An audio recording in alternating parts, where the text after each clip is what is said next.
Okey, jom kita tulis artikel. Biasanya pelajar master atau pelajar PhD biasanya diwajibkan untuk menulis artikel untuk terbitan.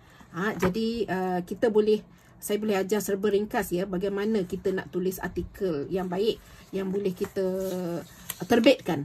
Jadi pada pelajar yang belum pernah terbit, dia akan rasa bangga lah. Biasanya artikel dalam jurnal atau bab dalam buku biasanya hampir sama. Jadi kita ada di sini, kita ada tajuk.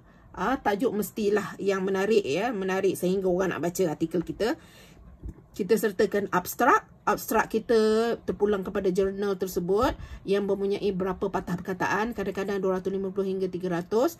Kemudian ada pengenalan, ada sorotan kajian. Sorotan kajian ni terpulang kepada penulis masing-masing ya. Kadang-kadang dia tak letak perkataan sorotan kajian, dia letak tajuk. Macam contoh animasi cerita rakyat, dia tak tu, dalam tu ia merupakan sorotan.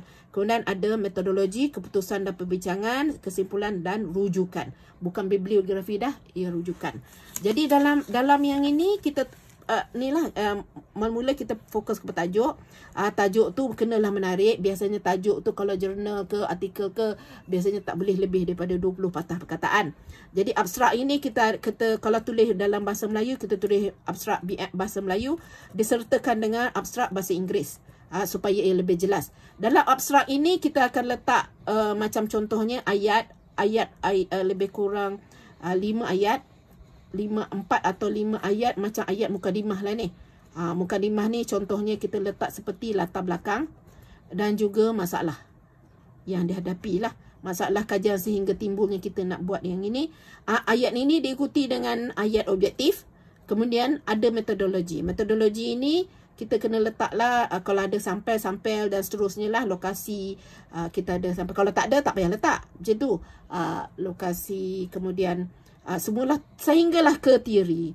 Prosedur kena ada, cara analisis macam mana analisis kena ada. Kemudian daripada hurai ke sini kita letakkan kita punya keputusan. Keputusan kajian kita tu kita letak dalam abstrak ni lah, kita letak keputusan. Dan ayat akhir kita akan letak apa yang awak harapkan dalam kajian akan datang. Diharapkan kajian akan datang akan memberi fokus kepada apa dia. Ayat akhir mesti ada. Kemudian disertai dengan kata kunci. Okey, kata kunci biasanya ada 5. Kata kunci ada 5. Dan diteruskan dengan pengenalan. Biasanya pengenalan ini awak boleh letak dalam lebih kurang ialah kita nak berkenal ni, kita letaklah kita punya latar belakang. Kita nak ceritalah tentang awak ni, ciri-ciri apa benda yang berkaitan dengan tajuk kita tu tadi.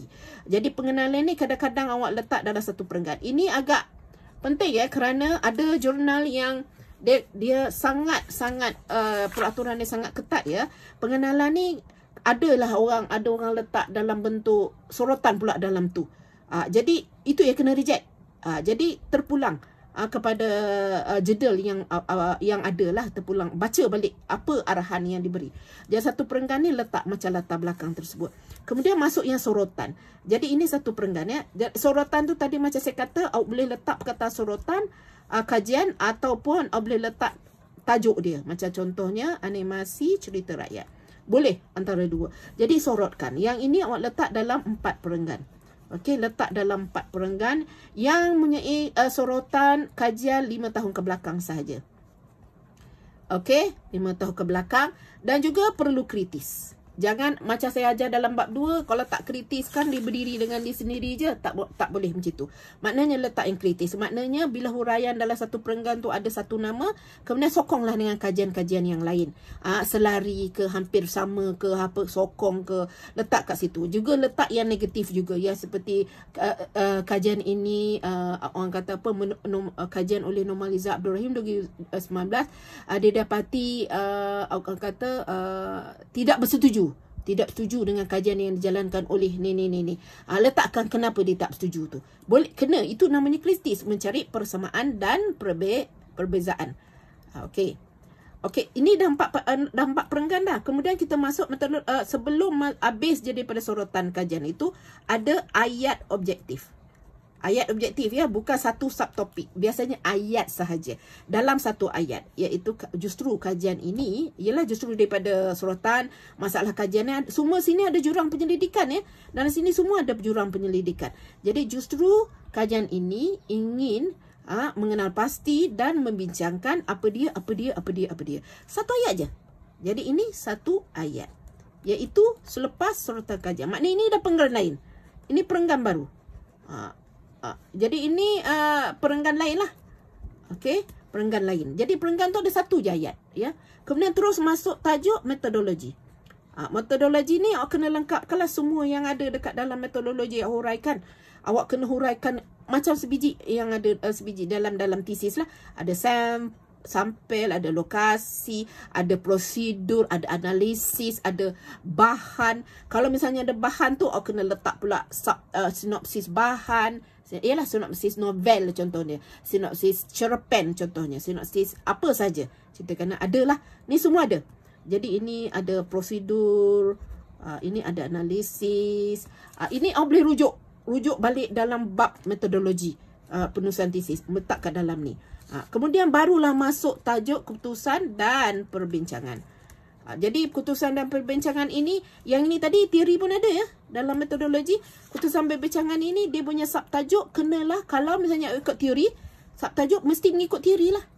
Contohnya, kandungan dalam interaksi perbualan. Contoh dia. Jadi maknanya tajuk ini merupakan daripada teori.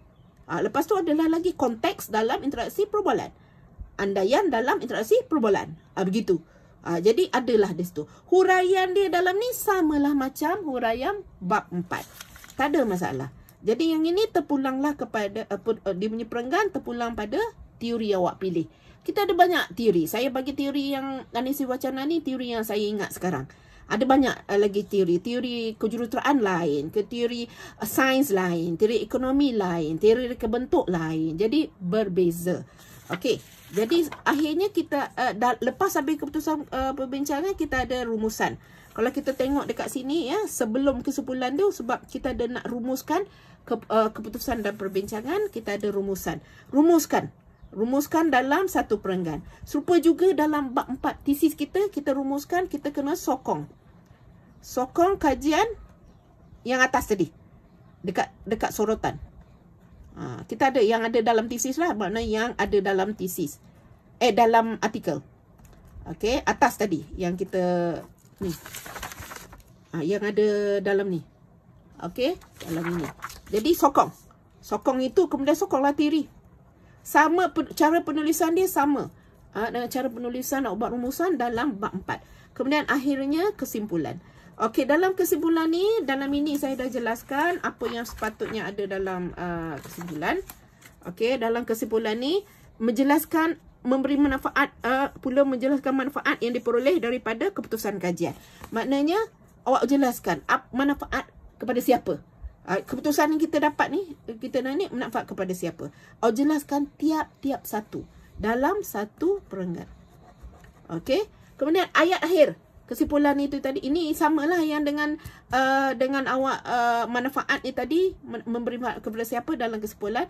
Dalam ini tidak perlu rujukan. Jangan ada rujukan pula dalam kesimpulan. Sebab kita dah ada rujukan, dah sokong-sokong. Kesimpulan ni kita nak beri manfaat je, jadi tak perlulah rujukan. Tak ada rujukan.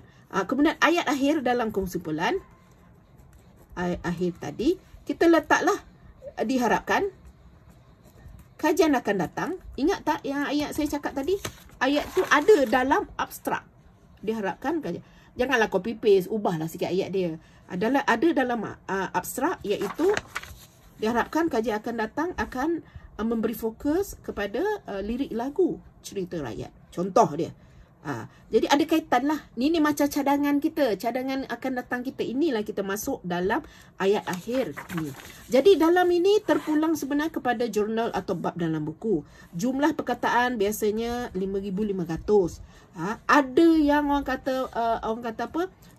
Jurnal yang dia sangat ketat dia punya peraturan. Dia kata, okey, satu artikel dia boleh terima 3,000 je.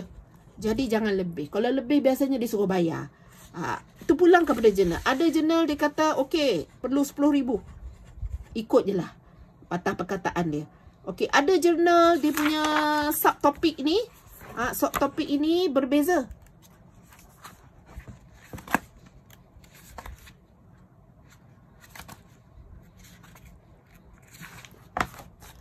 Subtopik berbeza, kita ikut. Ya, terpulang kepada jurnal. Ini yang biasa. Yang biasa. Ada jurnal yang kata ini. Kita ubahlah ikut jurnal itu. Jadi, tulisan artikel ini untuk artikel untuk jurnal dan artikel untuk bab dalam buku pun sama sebenarnya. Okey, sama sebenarnya. Penulisan ini biasanya memang kita kena ada. Kalau penulisan untuk pelajar sastra pun sama sebenarnya. Memang kena ada pengenalan, kena ada ni, ayat objektif, metodologi, keputusan perbincangan pun sama. Cara penganalisis dia, tengoklah awak nak pakai jadual, awak tak nak pakai jadual, awak nak sokong, macam saya katakan, awak nak sokong dekat rumusan ke, awak nak sokong dekat data ke, masa huraian pun boleh. Tak ada masalah. Biasa ini adalah penulisan artikel jurnal untuk semua bidang. Mungkin yang lain ialah terpulang kepada arahan yang diberi oleh jurnal tersebut. Jadi, yang penting juga, satu, kena ada penanda wacana. Ini kena ada lah. Tiap-tiap halaman tesis kena ada. Artikel pun ada. Nanti bila dah habis awak buat tesis, silap hibulah awak hafal penanda semua beratus-ratus penanda wacana. Yang ada dekat dalam buku ni sikit je. Mungkin ada lagi banyak yang awak kena hafal. Penanda wacana mesti penting. Kemudian awak perlu semak banyak kali. Okey, semak dari segi ejaan, dari segi tata bahasa, semualah. Semua kena semak. Lepas tu semak juga rujukan. Okey, rujukan dalam artikel ada, okey, ada dalam artikel, ada dalam rujukan. Ada dalam rujukan, ada dalam artikel. Kenalah. Dan juga ni kena mesti ada. Dan juga jadi terpulang, ingat ya, juga baca arahan tu berkali-kali.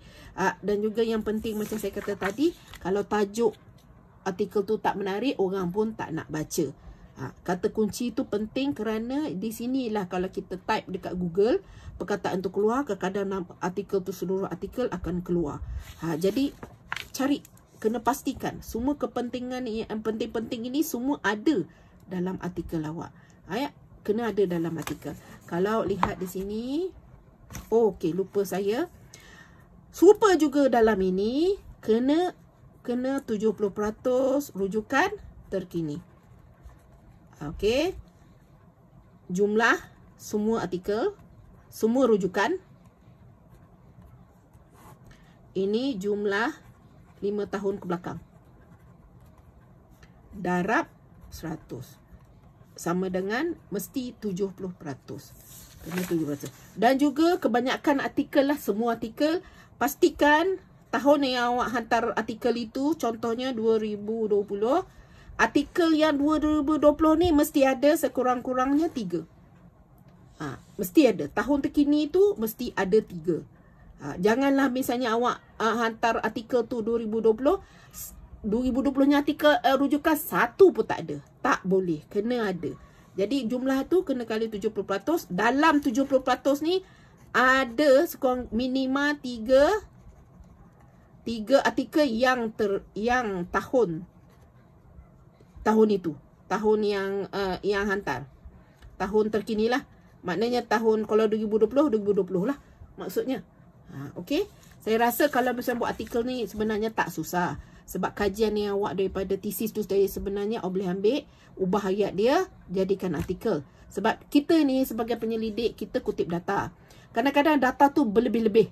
Yelah, kita kena kutip data yang lebih. Janganlah kutip data ngam-ngam. Sebab nanti kan tak boleh nak kita pakai dekat dalam tu. Jadi sebab itulah bila kadang-kadang tanya, pelajar tanya saya, Prof, saya punya data, saya dah ambil, saya temu bual pelajar ni. Tapi kebetulan pula kawan kepada pelajar tersebut duduk diri je kat tepi tu. Dia nak sangat dia temu bual. Saya pun temu bual. Jadi maknanya data saya lebih. Baguslah, saya kata. Sebab nanti mungkin data yang ini tak cukup, kita boleh pakai data yang itu. Jadi kita bersedia dengan data yang lebih. biarlah lebih. Kalau kurang kan kejenuh pula kena tunggu luar pagar lagi sekali. Tapi salah etika ya. Tunggu luar pagar tu semua salah etika. Perlu mohon kebenaran untuk mengutip data. Kebenaran kementerian kalau nak pergi sekolah, kementerian daripada sekolah. Semua kena perlukan kebenaran. Kecuali awak nak kebenaran, nak ambil data daripada anak buah kat rumah, anak kakak, anak abang kat rumah pun perlu kebenaran. Mahu abang dengan kakak tak bertegur 5 tahun kalau ambil video anak dia, lepas tu masukkan data nanti sis. Mahu tak bertegur 5 tahun kan tak dapat duit raya. Jadi pastikan dapat kebenaran. Biasanya ada kebenaran bertulis. Kalau kebenaran yang video pun ada kan kena saman. Kalau kena saman kan kurang-kurang awak ada.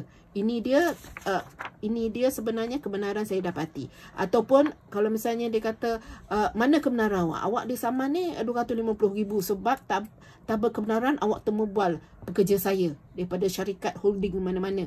Jadi awak cakap saya ada kebenaran daripada ini. Kebetulan dia punya pengurus besar dia kata boleh videokan gambar dia mengatakan kebenaran. Pakai je lah yang itu pun boleh. Jadi pastikan ada kebenaran. Artikel ni semua ada kebenaran. Letakkan nama sampel contohnya, janganlah letak nama sebenar ya. Jangan letak nama sebenar. Letaklah nombor. Kadang-kadang jenuh lah budak yang nama dia, nama pelajar itu contoh je Muhammad Yusof. Ada lebih kurang 450 Muhammad Yusof datang tuntut saman. Kenapa guna nama saya dalam ini? Okey.